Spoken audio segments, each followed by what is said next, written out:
قرآنی واقعہ سنتے ہیں؟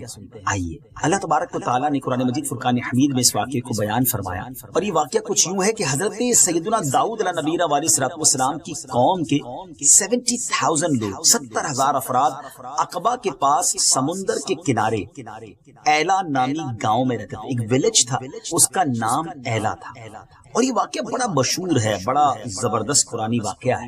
معاملہ یہ ہوا کہ ان لوگوں کی جو تعداد تھی، یہ لوگ بڑے ویل اسٹیبلش تھے، بڑی زبردست لائف تھی، وہ فشرز تھے، یعنی وہ مچھلیوں کو پکڑتے تھے، مچھیرے تھے، اور بڑے ویل آف تھے، اللہ پاک نے بہت نوازا تھا، بڑی لائف اسموتھ گزر رہی تھی، انجوائے کرتے تھے اپنی لائف۔ اب ان لوگوں پر ایک ایگزامینیشن آیا، ایک امتحان آیا کہ سیٹرڈے والے دن، یعنی ہفتے والے دن انہیں منع کر دیا گیا کہ آپ مچھلیاں نہیں پکڑیں گے۔ اور کمال یہ تھا کہ سیٹرڈے والے دن مچھلیاں جو تھی، فشز جو تھی، وہ زیادہ نظر آتی تھی، وہ زیادہ آسانی سے اسے شکار کر سکتے تھے، مگر امتحان تھا، ایگزام تھا، اللہ کا حکم تھا۔ اب کیا ہوا، شیطان نے ان لوگوں کو ایک ہیلا سجھایا، یعنی ایک ایسا راستہ دکھایا کہ ایسا کرو کہ پاٹس بنا لو، چھوٹے چھوٹے جو ہے وہ پاٹس بنا لیے جائیں، حوض بنا لیے جائیں، اور سمندر سے نالیاں نکال لی جائیں۔ سیٹرڈے والے دن وہ مچھلیاں اس نالیوں کے ذریعے ان پاٹس میں، ان حوض میں آ جائیں گی، اس کو تم بند کر دینا، اور سیٹرڈے کے بعد، ہفتے کے بعد ان پاٹس سے، ان حوض سے جو ہے وہ اپنی مچھلیاں نکال لینا۔ ناظرین، یہ شیطان نے ایک راستہ بتایا، مگر یہ رانگ وے تھا۔ بیسیکلی ذرا غور کریں تو یہ بھی تو شکار ہی تھا نا، یعنی سمندر سے مچھلیوں کو پہلے حوض میں قید کر لیا جائے، پاٹس میں قید کر لیا جائے، اور پھر بعد میں اس کو شکار کر لیا جائے۔ تو وہ لوگ لالچ میں آئے، انہوں نے گریڈ اختیار کی، یعنی لالچ اختیار کی، اور یہ کام کرنا شروع کر دیا۔ اب یہ بیسیکلی جب یہ کام ان لوگوں نے کیا تو ان کے درمیان گروہ بن گئے۔ کچھ لوگ کہنے لگے نہیں، یہ اللہ تعالیٰ کی نافرمانی ہے، یہ تو سیٹرڈے والے دن شکار کرنا ہو گیا، جو کہ منع ہے، حرام ہے۔ مگر 12,000 کے قریب لوگ وہ تھے جو شیطان کی اس بات پر گویا انہوں نے یہ عمل شروع کر دیا، اور اب جو اللہ والے لوگ تھے، اللہ کی بات کو فالو کرنے والے لوگ تھے، اللہ کے نبی حضرت داؤد علیہ السلام کو فالو کرتے تھے، انہوں نے کہا کہ اب ہمارا آپ کا کوئی تعلق نہیں۔ انہوں نے ان کے ساتھ سوشل بائیکاٹ کیا، اور درمیان میں ایک وال کریٹ کر دی، ایک دیوار کھڑی کر دی، انہیں سیپریٹ کر دیا، بائیفرکیٹ ہو گئے وہ لوگ۔ اب کیا ہوا، حضرت داؤد علیہ السلام آئے، ان کو جب پتا چلا کہ قوم نے ایسا کام کیا ہے، اللہ تبارک و تعالیٰ کی طرف سے منع تھا سیٹرڈے والے دن شکار کرنا، انہوں نے ہفتے والے دن اس طرح شکار کیا، تو آپ نے اس قوم کی بربادی کے لیے دعا فرمائی۔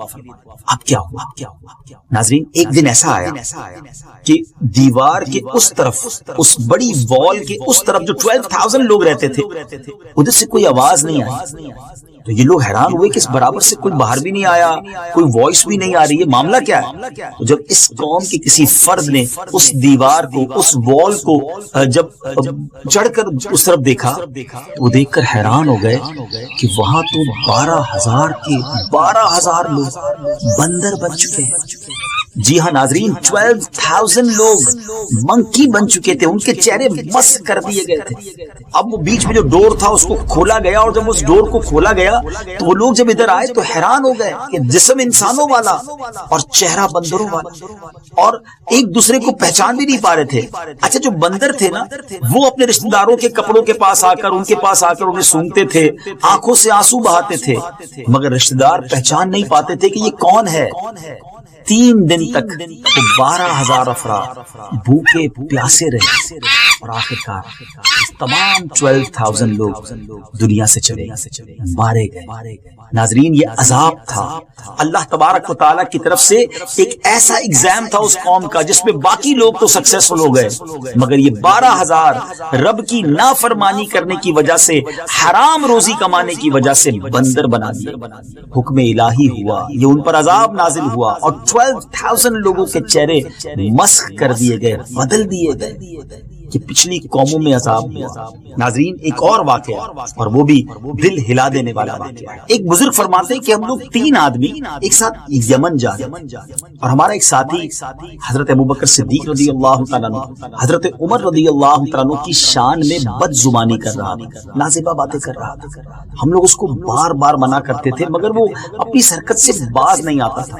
جب ہم لوگ یمن کے قریب پہنچ گئے تو ہم نے اس کو نماز فجر کے لیے جگایا، تو وہ کہنے لگا کہ میں نے ابھی ابھی خواب میں سرور کائنات علیہ الصلوۃ والسلام کو دیکھا ہے، اور میرے آقا علیہ الصلوۃ والسلام سرحانے تشریف فرما ہوئے، اور مجھے فرمایا کہ اے فاسق، اللہ پاک نے تجھ کو ذلیل و خوار فرما دیا اور تو اسی منزل میں مسخ ہو جائے گا۔ اس کے بعد فوراً ہی اس کے دونوں پاؤں بندروں جیسے ہو گئے، اور تھوڑی دیر میں اس کی صورت بھی بالکل بندر جیسی ہو گئی۔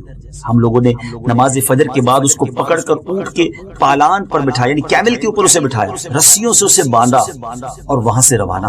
غروب آفتاب کے وقت جب ہم ایک جنگل کے قریب سے گزر رہے تھے تو وہاں ایک بندروں کا غول دیکھا، تو اس شخص نے جو بندر بن چکا تھا رسیاں توڑوا کر اس کیمل کے اوپر سے اس نے چھلانگ لگائی، اونٹ کے اوپر سے کودا اور وہ بندروں کے اس پورے غول کے اندر جا کر شامل ہو گیا۔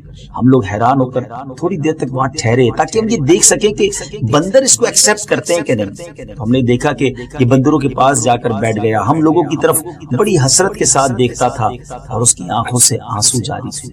تھوڑی دیر کے بعد جب سب بندر وہاں سے جانے لگے تو وہ بھی بندروں کے ساتھ چلا گیا۔ استغفر۔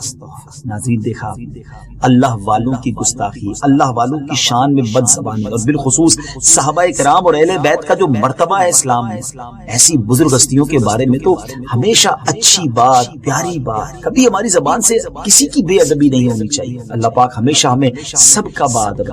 بہرحال ناظرین، یہ واقعات ہمیں بتاتے ہیں کہ ڈسٹورشن آف فیس یعنی مسخ ہونا یہ پہلے بھی ہو چکا ہے۔ آپ سوچ رہے ہوں گے کہ پروگرام تو قیامت کی نشانیوں پر ہے۔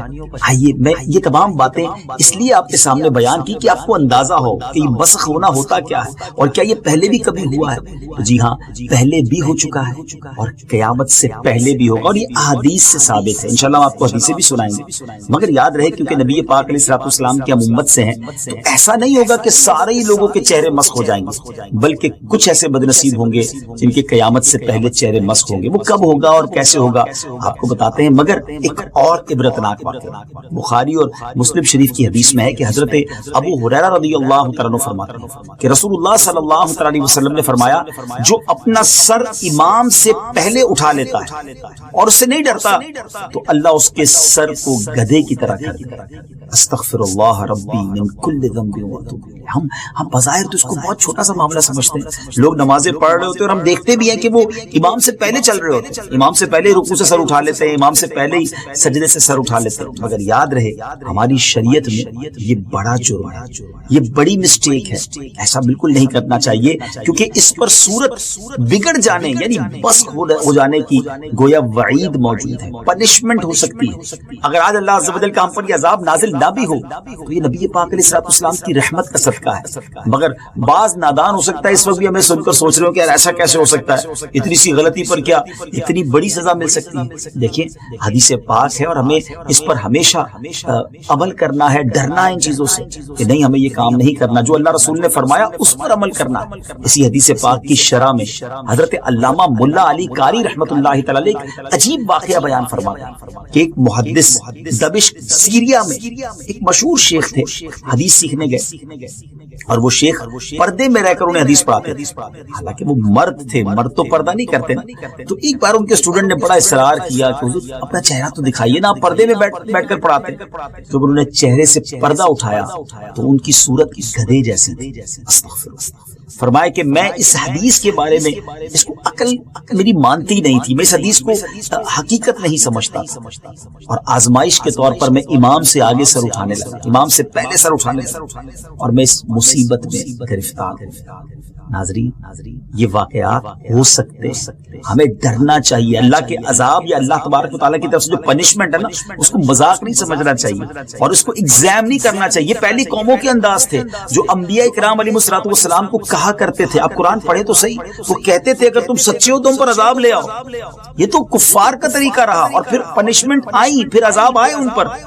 یہ کبھی بھی نہ کہیں یا کبھی بھی نہ سوچیں کہ بھائی عذاب آنا ہوگا تو دیکھیں گے۔ استغفر اللہ، ہماری تو حیثیت ہی نہیں ہے ہمیں ہمیشہ اللہ کے عذاب سے پناہ مانگنی چاہیے اور اللہ سے اس کی رحمت کا ہی سوال کرنا چاہیے۔ تو اب آئیے نبی پاک علیہ الصلوۃ والسلام کی میں 2 حدیثیں آپ کو سناتا ہوں جس سے آپ کو اندازہ ہوگا قیامت سے پہلے بھی یہ منظر آئے گا۔